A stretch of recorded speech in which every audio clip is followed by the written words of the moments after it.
우리가 영화를 보는 재미 중에 하나가 쿠키 영상을 보는 것입니다. 이 쿠키 영상은요, 영화가 다 끝나고 이제 맨 마지막에 이 올라가는 자막이 올라가고 나서 나오는 영상을 쿠키 영상이라고 합니다. 이 쿠키 영상은 모든 영화가 다 있는 것이 아니라 어떤 영화에는 쿠키 영상이 있고 어떤 영화에는 쿠키 영상이 없어요. 그래서 쿠키 영상이 있다는 이야기를 들으면 모르는 관객들은 자막이 올라갈 때 다 떠나지만 쿠키 영상이 있다 그러면 관객들이 끝까지 자리를 지켜서 그 쿠키 영상을 본다는 거죠. 이 쿠키 영상에는 영화에서 담지 못한 이야기라든지 뒷이야기, 촬영 이야기들이 남아있다는 거죠. 그래서 영화에서 이해하지 못했던 궁금증들이 이 쿠키 영상을 보면서 그 궁금증을 푸는 실마리가 쿠키 영상이다라고 합니다. 예전 영화는 이런 쿠키 영상이 없고 이 엔딩씬, 우리가 흔히 말하는 마지막 장면에서 간혹 이 쿠키 영상을 대체한 있다는 거죠. 영화의 뒷이야기를 라스트씬, 마지막 장면에서 엔딩씬으로 대체한 경우가 있었다는 거죠. 수많은 영화 중에 가장 인상적인 최고의 엔딩씬을 뽑자면 쇼생크 탈출이라는 영화를 꼽을 수가 있다는 거죠. 이 쇼생크 탈출이라는 영화는 영화 자체가 너무너무 훌륭하지만 아마 영화 역사상 가장 멋진, 아름다운, 훌륭한 감동적인 이 엔딩씬이 이 쇼생크 탈출이라는 거죠. 쇼생크 탈출의 마지막 장면은 남자 두 주인공이 해변가에서 다시 만나는 재회하는 장면이 이 장면이라는 거죠. 원래 오리지널 이 원작이었던 스티븐 킹이라는 그 소설책에는 이 장면이 없었어요. 그리고 이 오리지널 각본에도 이 엔딩씬 장면이 없었죠. 근데 영화를 찍으면서 이 스태프 제작진들이 감독에게 건의를 했어요. 아니 그 지옥과 같은 그 음침한 쇼생크 감옥 2시간 내내 관객들이 그 지긋지긋한 감옥 같은 그 쇼생크 감옥 장면만 보여줬는데 이거 관객들한테 너무한 거 아니냐. 좀 마지막 씬만큼은 좀 관객들에게 좀 카타르시스를 일으킬 수 있는 좀 멋진 장면을 좀 넣었으면 좋겠다라고 건의를 했어요. 그래서 감독이 이 스태프 제작진의 의견을 받아들여서 마지막 장면을 넣게 된다. 원래 이 쇼생크 탈출의 마지막은 어떻게 끝나냐면 이 남자 주인공 중에 한 명이던 이 레드라는 사람이요, 이제 감옥을 만기 출소하고 나서 이 감옥에서 제공하는 그 버스를 타고 미니버스를 타고 이렇게 약간은 불안하지만 약간은 두려움이 있지만 그 새로운 세상에 대한 저 밖의 세상에 대한 그 희망을 가지고 떠나는 장면으로 끝나는 거죠. 그런데 엔딩씬, 쿠키 영상을 뒷이야기를 넣었다는 거죠. 그것이 바로 뭐냐면 이 두 남자 주인공이 감옥을 나와서 감옥을 탈출해서 아름다운 해변이 펼쳐진 그 해변가에서 이 두 남자가 만나는 거예요.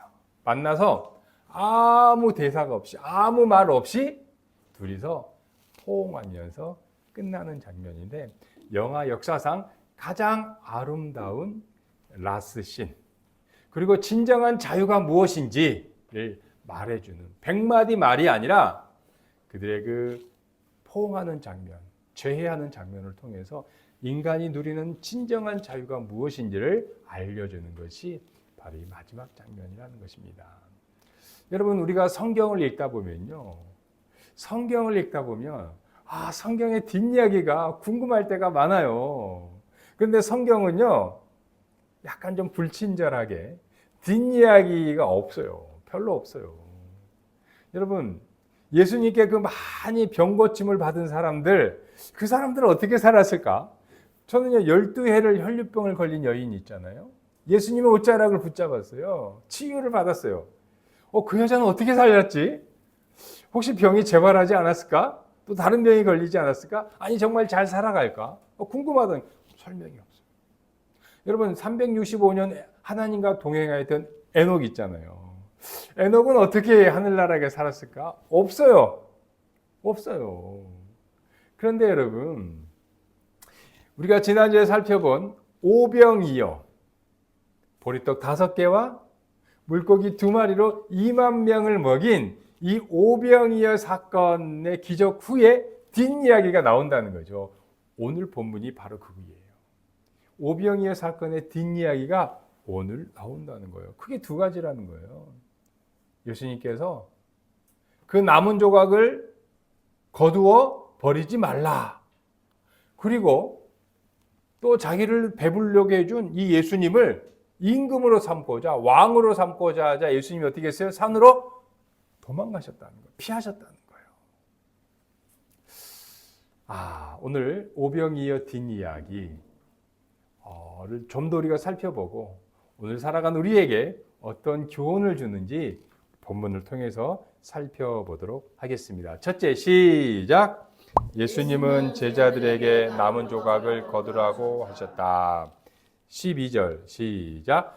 그들이 배부른 후에 예수께서 제자들에게 이르시되 남은 조각을 거두고 버리는 것이 없게라 하심으로, 예수님은요 이 보리떡 5개와 물고기 2마리로 많은 사람을 먹인 후에 그 남은 조각을 버리지 말라고 그랬어요.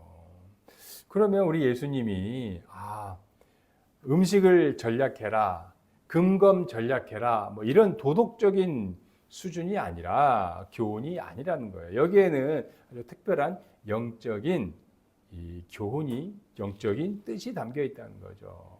첫 번째는 뭐냐면요, 먼저 은혜를 낭비하지 말라. 한번 따라해 보세요. 은혜를 낭비하지 말라. 여러분, 하나님께서 우리에게 주신 은혜 있잖아요. 각자에게 주신 은혜 있잖아요. 하나님이 주신 그 은혜를 소홀히 여기지 말고 그 은혜를 잘 간직해라 라는 이러한 뜻이 담겨 있다는 거죠. 또 2번째는요, 하나님께서요 생명을 사랑하는 영혼 사랑에 대한 뜻이 담겨 있다는 거죠.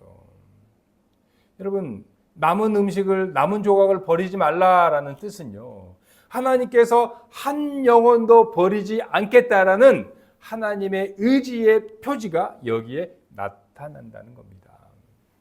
여러분, 하나님은요 창세전에 택하신 사람을 절대로 버리지 않는다고 하셨습니다.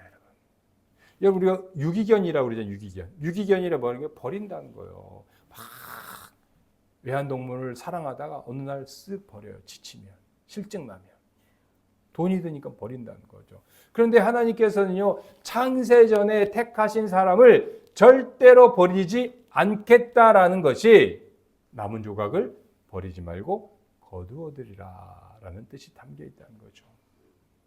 여러분, 하나님은요, 태초에, 창세전에 하나님이 택한 하나님의 사람을 절대로 버리지 않고 끝까지 책임져 주시는 하나님의 은혜 기억하시기를 바라겠습니다.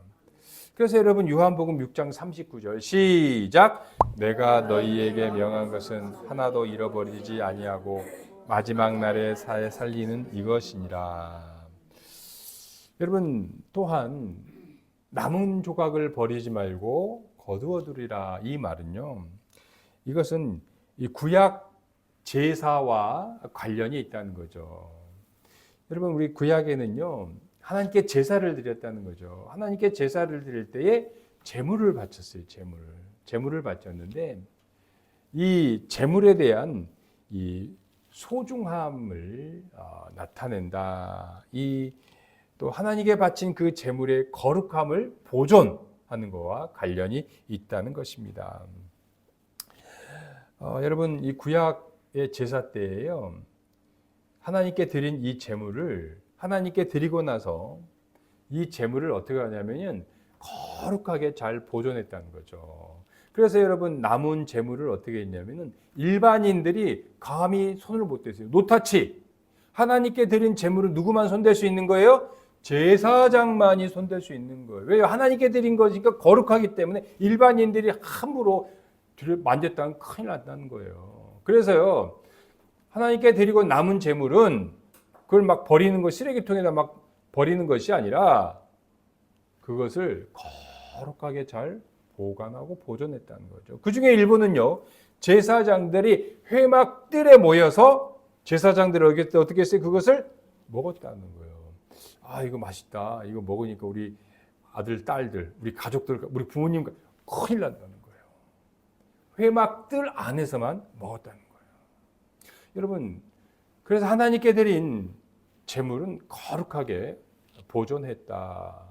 그래서 여러분, 이것을 우리가 지금까지 흔적을 찾아볼 수 있는데, 뭐 지금은 뭐 꼭 그랬잖아요. 예전에는요, 성찬식 때 하나님의 그 바친 성찬식에 떡과 포도주는 어떻게 했어요? 일반 성도들이 손을 못 댔어요. 교역자들만, 담임 목사님과 부목사, 전도사만이 그걸 잘 보관했다는 거죠. 그런데 이 전통이 이렇게 잘 이렇게 적용이 된 것이, 여러분 로마 카톨릭에 가보면 그것은요 성물로 여겨가지고 일반인들이 만졌다면 큰일 나요. 누구만 만져요? 성직자만이. 로마 카톨릭 가면 아직도 이 성찬식에 사용된 이 떡과 포도주는 성직자만이 만진다, 보관한다, 관리한다. 이걸 볼 때에 우리가 하나님께 드린 것은 남은 조각이라도 부스럭이라도 거룩하게 대하고 보존한다라는 뜻이 담겨 있다는 것입니다. 여러분, 그렇다면 지금 이 제자들이 오병이어를 물고기 2마리와 보리떡 5개로 2만 명을 먹이고도 남은 이 조각들을 거두어 드렸다는 거죠. 여기에는 어떤 뜻이 담겨 있냐면요, 바로 한번 따라해 보실래요? 청지기 자세. 예수님께서 제자들에게 청지기 자세에 대한 훈련을 시킨다는 거예요. 여러분, 예수님께서 우리에게요 많은 은혜와 기적과 많은 것들을 주셨다는 거죠. 그것을 이제 우리가 어떻게 관리해야 하는가에 이 자세가 남겨 있다는 거죠. 그런 것들을 막 함부로 대하고 그런 것들을요 감사하게 여기지 않고 그런 것들이 아니라 이제 그것들을 나에게 주신 것들을 내가 잘 관리해야 한다. 청지기 자세. 하나님께서 나에게 주신 것이니까 함부로 사용하는 것이 아니라, 그것을 소홀히 여기는 것이 아니라 그것을 청지기로서 주님께서 나에게 맡겨주신 것이기 때문에 내가 잘 관리한다. 이 자세를 가져야 된다는 거예요. 여러분, 그렇기 때문에 하나님이 여러분에게 주신 것, 정말로 청지기 자세로 나에게 맡겨주신 것, 정말 그것을 잘 관리하시기 바라겠습니다. 여러분, 그리고요, 이 제자들이 거두어 드린 것이 12바구니라고 했어요. 12바구니. 여러분, 이 성경에서 이 숫자는 중요해요. 12라는 것은 12이라는 것은요, 충만함, 부족함이 없는 완전한 숫자가 이 12이라는 거예요. 그래서 구약 성경에 지파가 몇 지파입니까? 12지파. 신약 성경에 예수님의 제자가 몇 제자요? 12제자예요. 그래서 이 12라는 것은 12이라는 것은요, 하나님 나라의 풍성함을 보여주는 것이 이 제자들이 거두어들인 12바구니라는 것입니다. 여러분, 이것은요, 하나님께서 여러분에게 주신 은혜, 여러분에게 주신 은사가 여러분이 세상을 살아가는 데 있어서 부족함이 없도록 풍성하게 충만하게 주셨음을 믿으시기를 바라겠습니다. 여러분, 그렇기 때문에요, 나는 뭐가 부족해가 아니라 하나님께서 여러분에게 주신 12바구니와 같은 은사와 은혜를, 여러분 그런 것들을 잘 관리하고 그런 것들을 충만하게 누리시기를 바라겠습니다. 그래서 여러분, 하나님 나에게 주신 것, 그것이 남들과 비교해서 나는 부족하다가 아니라 이미 주신 것, 여러분 그것을 충만하게 누리시기를 바라겠습니다. 둘째, 시작. 예수님은 무리들을 피해 산으로 가셨다. 배부른 무리들이요, 예수님께서 자기들의 배고픈 배를 채워주자 이 많은 그 무리들이 억지로 예수님을 임금으로 왕으로 삼고자 했다는 거죠. 그러자 예수님이 그들을 피해서 혼자 산으로 떠나가셨다고 합니다. 여러분, 이 벳세다 빈들에 있던 배부름을 경험한 이 많은 무리들이, 거기에 있던 사람들이 왜 예수님을 왕으로, 임금으로 삼고자 했을까요, 여러분? 그것은요, 여러분, 우리 15절 한번 읽어볼까요? 시작. 그러므로 예수께서 그들이 와서 자기를 억지로 붙들어 임금으로 삼으려 줄 아시고 다시 혼자 산으로 떠나가니라. 여러분, 우리가 읽지 않았지만 이 14절에 보니까요, 이들이요, 한번 따라해 보세요. 선지자로 여겨. 여기 있는 많은 무리들이요, 예수님을 지금 선지자로 여겼다는 거예요. 어떤 선지자냐? 신명기 18장 15절에 보니까요. 신명기 18장 15절에 보니까 나와 같은 선지자, 신명기의 저자 모세가 말을 했어요. 앞으로 나와 같은 선지자가 나오리라. 그래서 여러분, 그래서요, 이 이스라엘 사람들에게는요, 툭 치면 알아요. 그거 있잖아. 그게 뭐예요? 나와 같은 선지자, 모세 나와 같은 선지자가 앞으로 너희들에게 나타날 것이다. 기대하라, 소망하라, 기다리라 그랬어요. 이 유대인들에게는요, 앞으로 모세와 같은 선지자가 나와서 모세처럼 우리를 구원해 줄 것이다 라는 걸 알고 있다는 거죠. 여러분, 모세가 어떻게 했습니까? 430년 동안 애굽에 종살이 하던 자기들을 구출해서 구원해서 홍해를 건너서 적과 끓이는 가나안 땅으로 들어가게 해줬다는 거예요. 그러니까요, 이 이스라엘 백성들은요, 지금 노마의 식민지 하에 있는, 노마의 통치 하에 있는 우리들을 이 모세와 같은 선지자가 나와서 우리들 노마를 물리치고 우리를 노의 식민지에서 해방해 줄 것이다. 그런 선지자를 기다리고 있어요. 그런데 여러분, 배고픈 우리에게 보리떡 5개하고 물고기 2마리로 충분하게 배부르게 그걸 보면서, 우리의 배를 채워준 저 사람이 바로 모세와 같은 사람이구나. 저런 사람이라면, 내 배를 채워준 사람이라면 저 사람을 우리의 임금으로, 우리의 왕으로 섬겨야겠다라고 한 거예요. 그런데 여러분, 예수님은 어떻게 하셨습니까? 그들의 그 요구에 전혀 반응하지 않으시고 어떻게 했다고요? 산으로 떠나가셨다는 거예요. 그냥 가만히 있으면 왕이 되고 임금이 될 텐데, 예수님은 왜 아무 반응을 안 하셨을까요? 예수님은요, 그들의 본심을, 그들의요, 이 겉모습이 아니라 자기들을 왕을 삼으려고 하는 이 사람들의 본심을 알고 있었다는 거예요. 자, 요한복음 6장 26절 한번 볼까요? 시작. 너희가 나를 찾는 것은 표적을 본 까닭이 아니요 떡을 먹고 배부른 까닭이니라. 여러분, 이 사람들이요, 지금 예수님을 왕으로 삼으려고 하는 이유는 바로 표적을 본 까닭이 아니요 떡을 먹고 배부른 까닭이라는 거죠.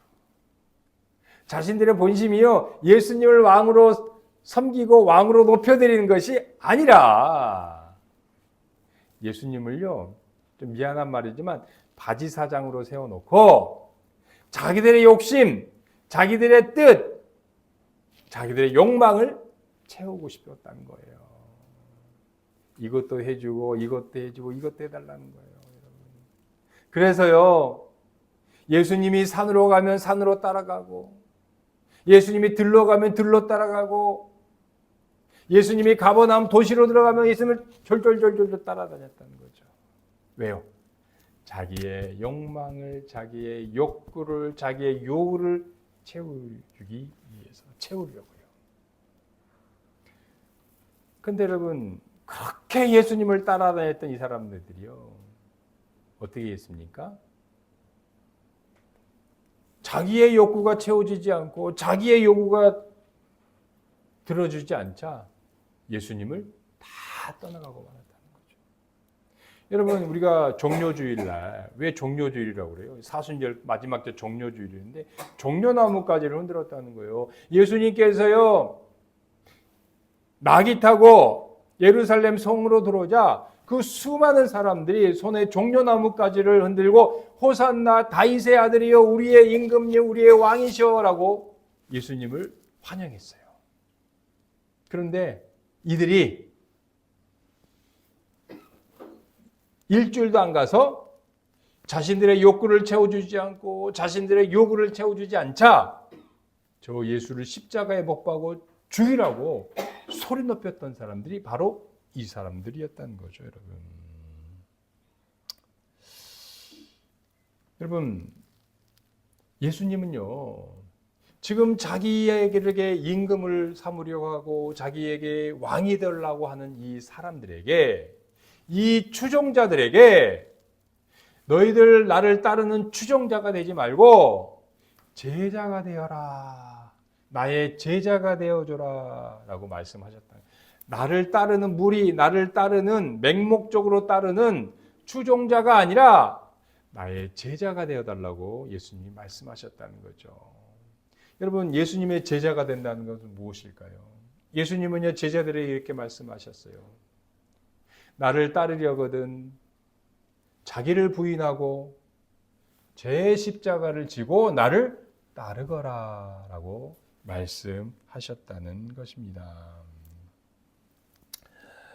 여러분, 이 예수님께서 나의 제자가 되어라고 하니까 사람들이요 다 예수님을 이만큼 나와가지고 예수님을 다 떠나기 시작했다는 거죠. 아니, 예수님의 제자가 되면 성공의 길이 아니라 고난의 길을 가야 되고 남들 앞에서 의시되는 교만의 길이 아니라 남들을 섬겨야 되는 겸손의 삶을 살아야 되는데 나 그거 싫다는 거예요. 나는 남들 앞에서 좀 떵떵거리면서 좀 잘 살고 싶은데 좀 대접받고 살고 싶은데 남을 섬겨야 되는 겸손한 자가 산다는 것이 싫다는 거예요. 아니 그러려면 뭐하러 예수님을 믿어? 그래서 다 사람들이 떠나가기 시작을 했다는 것입니다. 여러분, 우리는요 잘 생각해 봐야 돼요. 내가 단지 추종자인지 정말로 주님을 믿는 제자인지 신자인지 우리는 잘 생각해 봐야 한다는 것입니다. 여러분, 우리 주님은요, 어떤 힘을 가지고, 어떤 능력을 가지고, 어떤 교회가 커져서, 교회가 힘을 가지고, 그래서 예수님, 우리 교회에 와서 왕이 되어주세요 라고 한다면요, 예수님은요, 야, 나는 그런 곳에서 왕 되고 싶지 않다. 나는 산으로, 나는 혼자 떠나려다. 라고 예수님이 말씀하신다는 거죠. 예수님, 내가 예수님을 잘 믿으니까 나에게 능력을 주시고요. 나를 성공하게 해주시고요. 나에게 나를 좀 힘있게 해주세요. 그러면요, 예수님께서요. 야, 나는 너의 주, 나는 너의 왕 되고 싶지 않다. 예수님이 우리를 떠나가신다는 거예요.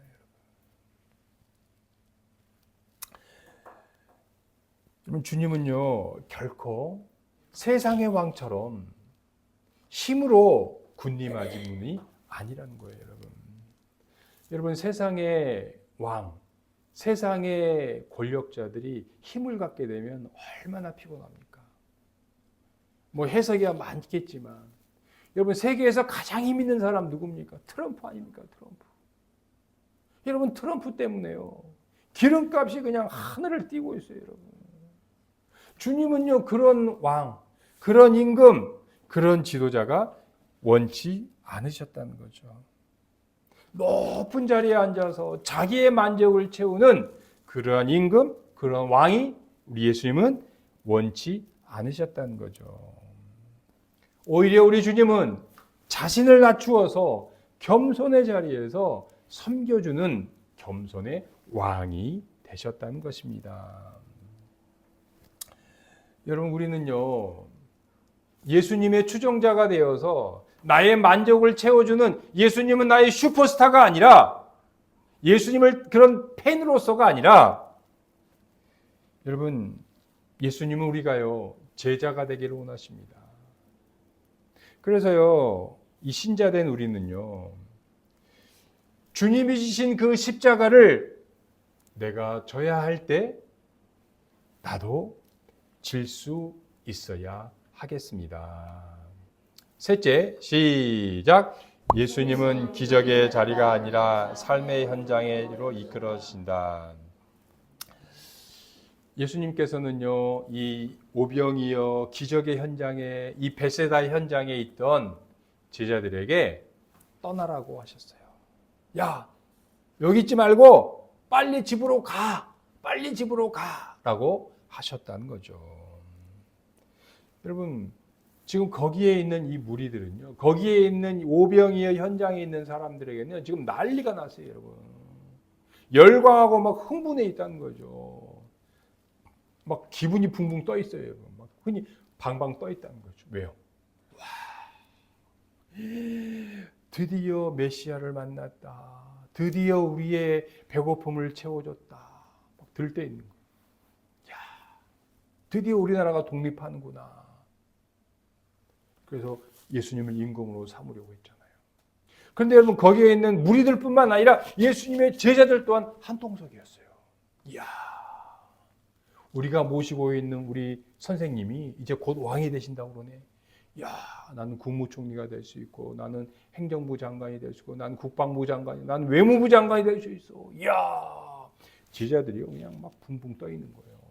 그리고 여러분, 제자들을 한번 생각해 보세요.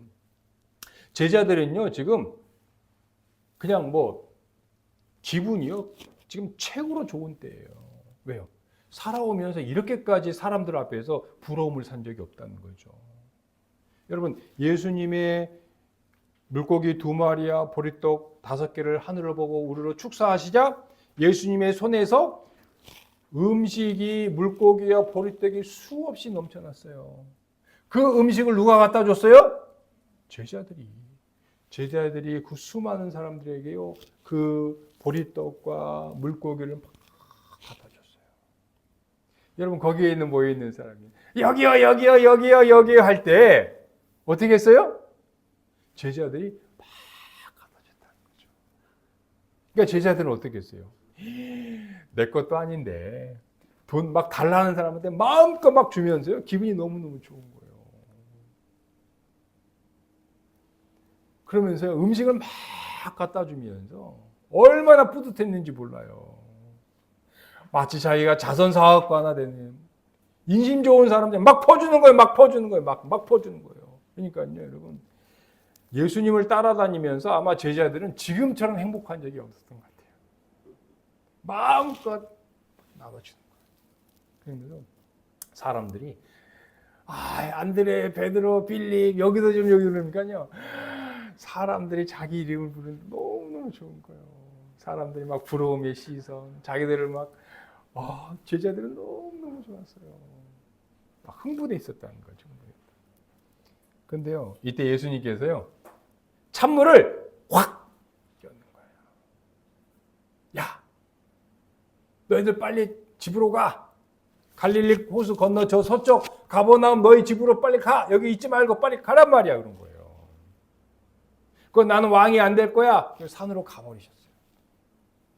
아니, 이렇게 기분이 좋은데 우리 예수님은 왜 이러셔? 그냥 쪽박을 깨시네. 제자들이 서운했어요. 제자들이요, 서운했다는 거예요. 아니, 임금도 안 된다고 그러고, 수많은 사람들이 우리를 막 좋아하는데 우리 보고 이 자리를 빨리 떠나라고 그러니까 서운했다는 거예요. 제자들이 서운했어요. 여러분, 예수님께서 왜 제자들에게 이 지금 은혜의 현장을 빨리 떠나라고 그랬냐, 이 흥분의, 이 열광의 자리를 떠나느냐고 했냐면, 제자들이 살아가야 할 현장은요, 한번 따라해 보세요.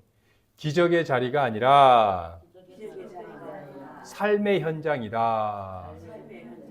여러분, 우리가요, 제가 이제 청년 때 청년부 수련회를 하잖아요. 8월 15일 날 이렇게 하는데 이제 교회 수양관에 가가지고 2박 3일 동안 수련회를 하면요. 정말로 이제 삶의 현장으로 돌아가기 쉽지 않아요. 이 수양관에서 기도원에서 이 수련회만 하고 싶다는 거예요.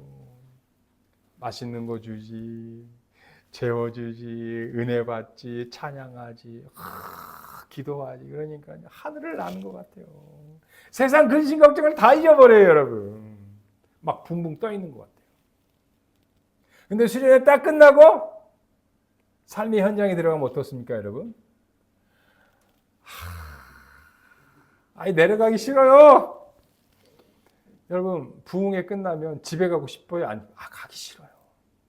부흥회 때 은혜 받았는데 집에 딱 문을 여는 순간 자식 놈은 속을 썩이고 가족들은 징글징글하고 다음날 직장에 가면 상사, 동료들 스트레스, 업무는 쌓이고 싫다니까요. 여러분 그렇다고요. 계속 기도원에 있을 수 없고 수련회에 있을 수 없고 부흥에 있을 수 없고 우리는 어떻게 해야 돼요? 다시 삶의 현장으로 들어가야 된다는 거예요. 그런데 여러분 삶의 현장은 변한 게 하나도 없다는 거예요. 그럼에도 불구하고 우리 주님께서 이 베세다 은혜의 자리를 빨리 떠나라고 너희들의 집에 있는 가버나움으로 가신다고 조제자를 쫓아내신 이유가 바로 여기에 있다는 거예요.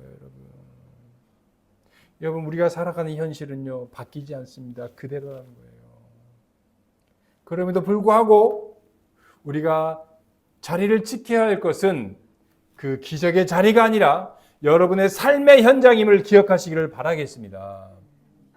여러분의 삶의 현장, 그 자리를 지키는 사람이 실력 있는 사람이고 내공 있는 사람이고 신자, 제자의 삶이라는 거예요. 여러분, 그럼 예수님이 매정하신 분이냐? 야, 빨리 떠나! 그걸로 끝내는 분이냐? 아니라는 거죠. 여러분, 지금 제자들은요, 이 베세다에서 자기들의 집이 있는 가버나움으로 뭐를 타고 가요? 갈릴리 호수를 배를 타고 가는데 이때가 가장 어두운, 가장 깜깜한 새벽 3시부터 4시였다는 거죠. 바로 이때에 6월절 즈음에 이때는요. 비바람은 몰아치지 않아도요. 큰 바람이 불어서 집채만한 파도가 일어서 그 깜깜한 밤에 제자들이 탄 배를 어떻게 했어요? 집어삼키듯이 죽음의 위기에 처해 있었다는 거죠. 바로 이때 주님께서 물 위를 걸어 오셔서 제자들에게 따라해 보세요. 두려워하지 말라. 두려워하지 말라 그랬어요. 두려워하지 말라 그랬어요. 여러분 이 두려움은요 언제 생깁니까? 두려움은요 나 혼자라고 생각할 때에 두려움은 점점 깊어진다는 거예요. 그런데 여러분 나 말고 누군가가 나와 함께 해준다는 생각을 하면 그 두려움은 이겨낼 수 있다는 겁니다. 여러분. 한때 한 20년, 30년 전 영화입니까? 그 장동건 씨하고 유호성 씨가 나온 친구라는 영화가 있어요. 친구. 그 포스터에 참 의미 있는 포스터 문구가 이렇게 되어 있다는 거죠.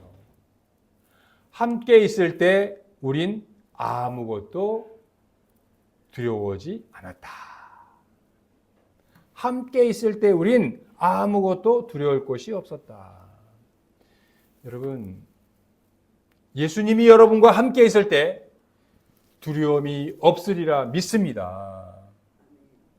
여러분 지금 집채만한 파도가 가장 깜깜한 그 물 위에서 풍랑이 일어도 예수님이 여러분과 함께 하시기 때문에 여러분 우리에게는 두려움이 없다는 거예요. 여러분 그 친구란 영화 평생 우정을 쌓을 줄 알았는데 세상에 그 의리로 먹고 사는 깡패들도요. 돈과 자리 앞에서는 배신하고 다 떠나고 말더라는 거예요, 여러분.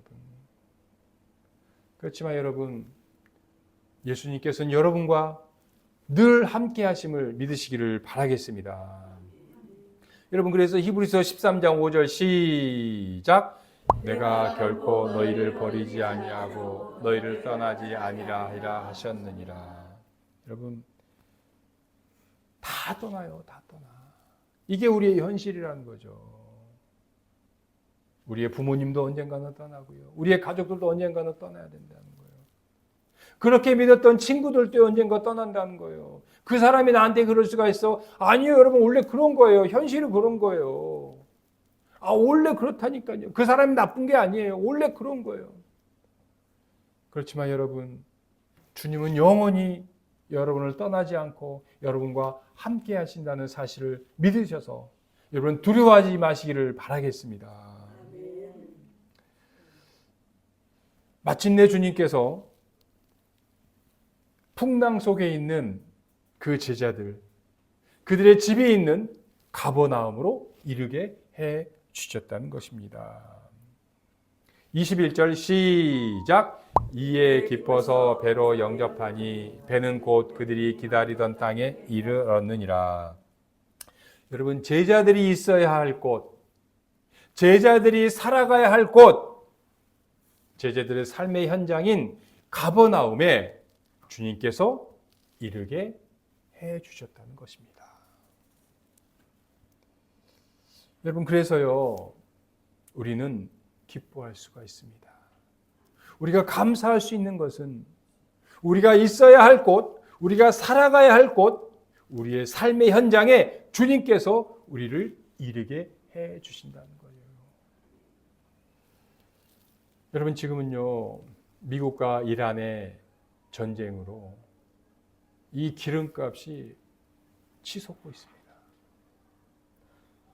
주식이요, 주가가요, 폭락하고 다시 또 올라가고 있다는 거예요. 우리가 월급을 아무리 받아도 물가가 올라가기 때문에 우리의 삶의 현장은 결코 녹록하지 않다는 거예요. 우리 학생들, 새로운 반, 새 학기, 또 새로운 환경이라서 익숙하지 않아서 두려움이 들 때도 있다는 것입니다. 그래도 여러분, 우리는 기뻐할 수 있다는 거예요. 우리가 있어야 할 곳에 우리 주님께서 함께 있어 주시고요. 우리가 가야 할 곳, 우리가 있어야 할 곳에 주님께서 여러분을 안전하게 인도해 주시기 때문입니다. 기도드리겠습니다.